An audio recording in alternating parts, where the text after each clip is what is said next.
Sebab banyak pendeta takut menyatakan kebenaran karena takut dianggap musuh. Tapi jemaat Sion kita yang ada saat ini tidak, haleluya. Justru dinyatakan kebenaran, kita bersukacita dan kita bersyukur.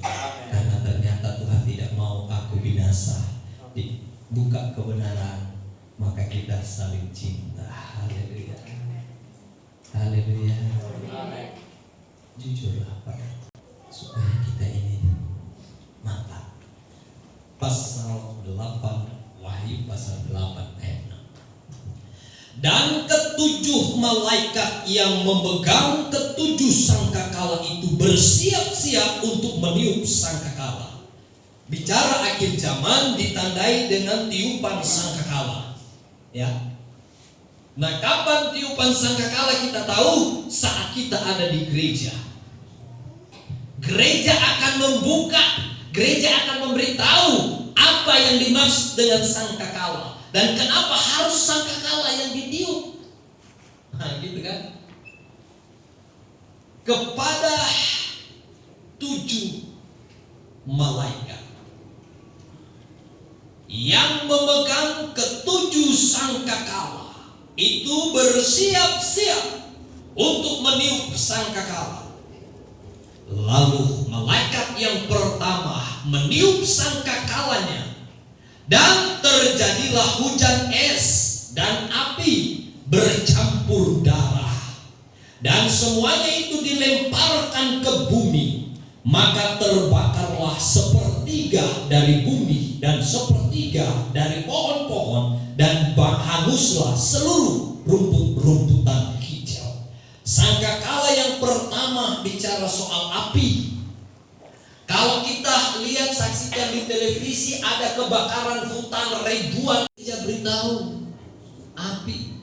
Bahkan kita sering ditayangkan di TV, di sini kebakaran, hari ini besoknya lagi kebakaran. Tapi Alkitab bilang sepertiga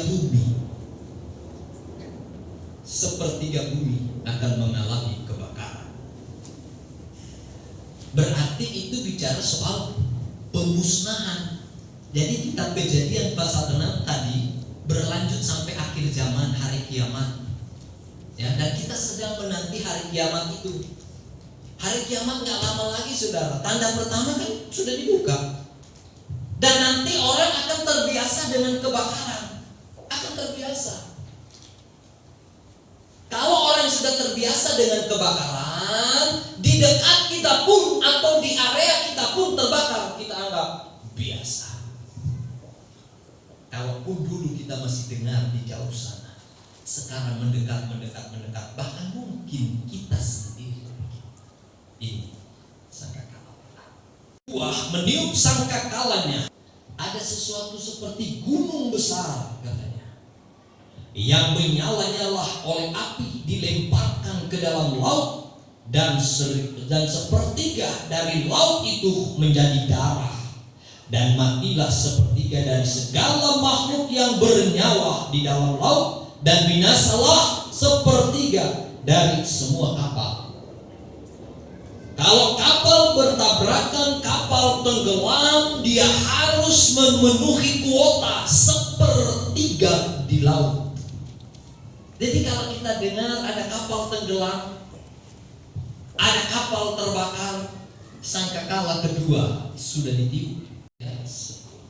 Lalu malaikat yang ketiga meniup sangkakalanya, dan jatuhlah dari langit sebuah bintang besar, menyala-nyala seperti obor, dan ia menimpa sepertiga dari sungai-sungai dan mata-mata air. Nama binatang itu ialah Absintus, dan sepertiga dari semua air menjadi Absintus, dan banyak orang mati karena air itu, sebab sudah menjadi baik racun. Kalau air sudah beracun, berapa banyak nyawa yang harus tiada? Dan ini adalah tugas dari malaikat ketiga, sangka ketiga. Pula sepertiga dari matahari dan sepertiga dari bulan dan sepertiga dari bintang-bintang, sehingga sepertiga daripadanya menjadi gelap dan sepertiga dari siang hari tidak terang, dan demikian juga malam hari. Lalu aku melihat burung nasar terbang di tengah langit dan berkata dengan suara nyaring, celaka, celaka, celakalah mereka yang diam di atas bumi oleh karena bunyi sangkakala ketiga, malaikat lain yang masih akan meniup sangkakala. Jadi kitab Kejadian pasal 6. Tinggi, kapan sayap Tuhan jadi milikku? Kenapa badai bisa menghantam kita sana sini? Karena kita nggak punya sayap itu sebenarnya. Kalau kita punya sayap, maka kita akan berkata, aku akan terbang melebihi badai. Hal persoalan apapun dia akan bermain di sana. Karena dia tahu proses Tuhan akan membuat aku lebih dekat di dalam Tuhan. Amin. Dan selalu menang. Tapi orang yang tidak pernah dan tidak mau diproses oleh Tuhan selalu kalah, selalu menyerah. Ya.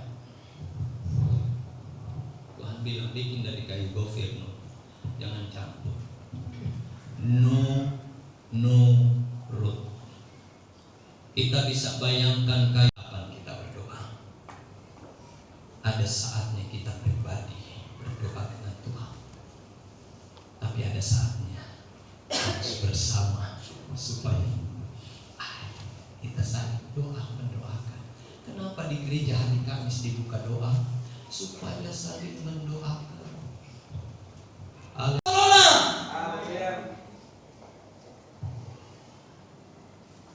Artinya dalam pergaulan Nuh, istri dan anak-anaknya, dia tahu dunia sudah kacau.